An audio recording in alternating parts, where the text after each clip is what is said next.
Salam, selamat pagi Bapak Ibu yang dikasihi oleh Yesus Kristus Tuhan, jemaat dimanapun berada. Saudara, pagi hari ini kita kembali dapat bertemu dengan media yang kita pergunakan beberapa waktu lamanya melalui masa-masa pandemi COVID-19 ini. Biarlah kasih setia Tuhan tetap menyertai kita sekaliannya. Mari kita merenungkan kebenaran firman Tuhan pada pagi hari ini, dan kita mau melakukan kebenaran firman Tuhan itu menjadi pemandu dalam perjalanan hidup kita. Kita bersatu di dalam doa. Terima kasih Tuhan, kami bersyukur kepadamu pagi hari ini kami kembali diberi kesempatan untuk menjalani kehidupan yang Tuhan anugerahkan. Sebelum kami memulai semua aktivitas kami sepanjang satu hari ini, biarlah Tuhan kami mau mendengarkan sapaan kebenaran firman-Mu. Berkati hati pikiran kami, berkati firman-Mu untuk dapat kami lakukan. Dalam Yesus Kristus Tuhan kami berdoa kepadamu. Amin. Firman Tuhan pada pagi hari ini terambil dari surat 1 Petrus pasal kedua ayatnya yang ke-16. Demikian firman Tuhan. Peringatan untuk hidup sebagai hamba Allah. Hiduplah sebagai orang merdeka dan bukan seperti mereka yang menyalahgunakan kemerdekaan itu untuk menyelubungi kejahatan-kejahatan mereka, tetapi hiduplah sebagai hamba Allah. Hiduplah sebagai orang merdeka dan bukan seperti mereka yang menyalahgunakan kemerdekaan itu untuk menyelubungi kejahatan-kejahatan mereka, tapi hiduplah sebagai hamba Allah. Sekali lagi, tetapi hiduplah sebagai hamba Allah. Demikian firman Tuhan. Bapak Ibu yang dikasihi oleh Yesus Kristus Tuhan, anugerah kehidupan senantiasa dipercayakan bagi kita untuk menjalani kehidupan ini dengan berbagai bentuk dan prosesnya. Karena itu sebelum kita merenungkan kebenaran firman Tuhan ini lebih jauh, mari kita dengarkan kisah bermakna tentang belajar dari pensil. Demikian kisahnya. Makna hidup belajar dari pensil. Seorang anak bertanya kepada neneknya yang sedang menulis surat, "Nenek lagi menulis pengalaman kita ya? Atau tentang aku?" Mendengar pertanyaan si cucu, sang nenek berhenti menulis dan berkata kepada cucunya, "Sebenarnya nenek sedang menulis tentang kamu, tapi ada yang lebih penting dari isi tulisan ini, yaitu pensil yang nenek pakai. Nenek harap kamu akan seperti pensil ini ketika kamu besar nanti," ujar si nenek lagi. Ketika mendengar jawaban ini, si cucu melihat pensilnya dan bertanya kembali kepada sang nenek. Dia tidak melihat ada yang istimewa dari pensil yang dipakai neneknya. "Tapi Nek, sepertinya pensil itu sama saja dengan pensil yang lainnya," ujar si cucu. Si nenek menjawab, "Itu semua tergantung bagaimana kamu melihat pensil ini. Pensil ini mempunyai 5 kualitas yang bisa membuatmu selalu tenang dalam menjalani hidup kalau kamu selalu memegang prinsip itu dalam hidup ini." Si nenek kemudian menjelaskan 5 kualitas sebuah pensil. Kualitas pertama, pensil mengingatkan kamu bahwa kamu bisa berbuat hal yang hebat dalam hidup ini. Layaknya sebuah pensil ketika menulis, kamu jangan pernah lupa kalau ada tangan yang selalu membimbing langkahmu dalam hidup ini. Kita menyebutnya tangan Tuhan. Dia akan selalu membimbing kita menurut kehendaknya. Kualitas kedua, dalam proses menulis, nenek kadang beberapa kali harus berhenti dan menggunakan rautan untuk menajamkan kembali pensil nenek. Rautan ini pasti akan membuat si pensil menderita, tapi setelah proses meraut selesai, si pensil akan mendapatkan ketajamannya kembali.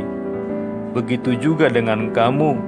Dalam hidup ini kamu harus berani menerima penderitaan dan kesusahan, karena merekalah yang akan membuatmu menjadi orang yang lebih baik. Kualitas ketiga, pensil selalu memberi kita kesempatan mempergunakan penghapus untuk memperbaiki kata-kata yang salah. Oleh karena itu, memperbaiki kesalahan kita dalam hidup ini bukanlah hal yang jelek.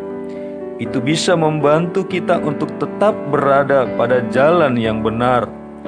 Kualitas keempat, bagian yang paling penting dari sebuah pensil bukanlah luarnya, melainkan arang di dalamnya.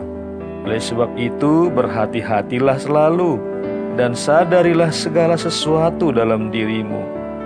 Kualitas kelima, sebuah pensil selalu meninggalkan tanda atau goresan, seperti juga dirimu.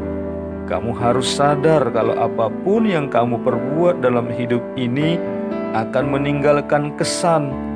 Oleh karena itu, berhati-hatilah selalu dan sadarilah semua tindakanmu. Apapun juga yang kita pikirkan, katakan, dan perbuat tidak lepas dari keberadaan kita secara keseluruhan.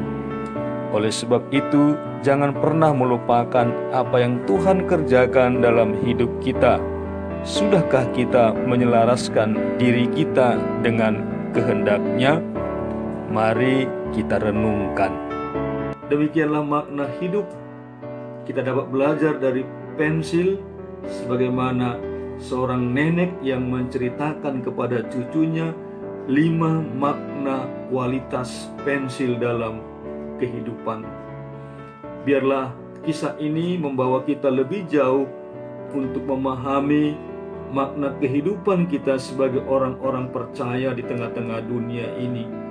Ketika dikatakan tadi, hiduplah sebagai orang merdeka dan bukan seperti mereka yang menyalahgunakan kemerdekaan itu untuk menyelubungi kejahatan-kejahatan mereka, tetapi hiduplah sebagai hamba Allah. Ingin dikatakan atau diminta di sini adalah bagaimana kita mengendalikan diri kita. Karena pengendalian diri yang merupakan hasil penguasaan Roh Kudus merupakan satu-satunya dasar yang kokoh bagi kebebasan. Jikalau kamu memberi dirimu dipimpin oleh Roh, maka kamu tidak hidup di bawah hukum Taurat.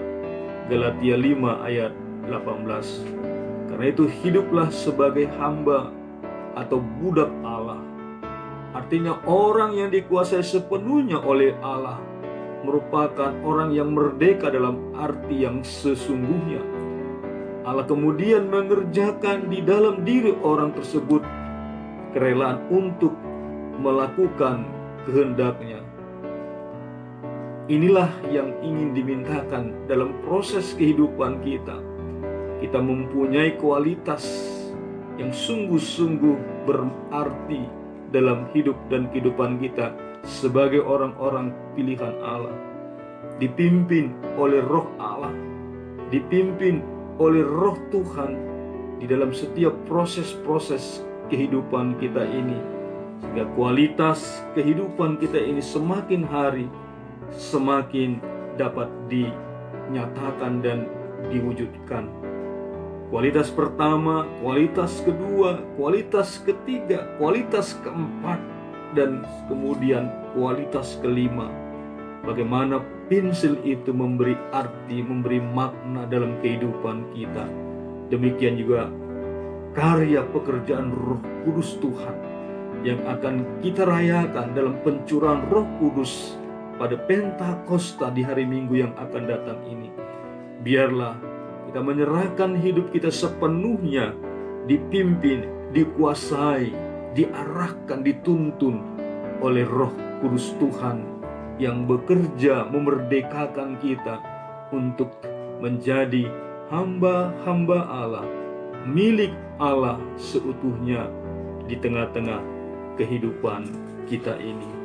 Karena itu mari kita jalani seluruh proses perjalanan kehidupan kita ini dengan sungguh-sungguh sekali lagi, dengan renungan melalui kualitas pensil yang tadi disampaikan oleh nenek kepada cucunya.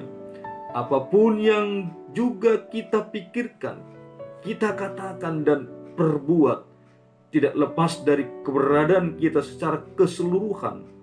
Oleh sebab itu, jangan pernah melupakan apa yang Tuhan kerjakan dalam hidup kita. Karena itu, mari kita renungkan, sudahkah kita menyelaraskan diri kita dengan kehendak-Nya, menyerahkan diri kita seutuhnya dengan pimpinan dan bimbingan kuasa Roh Kudus Tuhan. Tuhan memberkati kita melakukan dan menjalani kehidupan ini dalam berbagai proses yang kita hadapi. Roh Kudus Tuhan memampukan kita menjalani semuanya. Amin. Kita bersatu di dalam doa. Terima kasih Tuhan untuk firman-Mu yang kami dengarkan pada pagi hari ini. Tuntun dan bimbinglah kami dengan kuasa Roh Kudus-Mu, agar kami boleh semakin hidup sebagaimana yang Tuhan kehendaki. Kami hidup sebagai hamba-hamba Allah. Kami hidup sebagai ahli waris kerajaan Tuhan yang masih ada di tengah-tengah dunia ini. Biarlah Tuhan, seluruh proses kehidupan yang kami sedang jalani, dalam suka dan duka, tangan Tuhan membimbing kami untuk meninggalkan jejak-jejak kehidupan yang bermakna bagi kerajaan Tuhan dan bagi sesama. Terpuji termulialah Engkau Bapa kekal selama-lamanya. Dalam Yesus Kristus kami berdoa kepadamu. Amin. Salam, semangat. Tuhan memberkati kita senantiasa.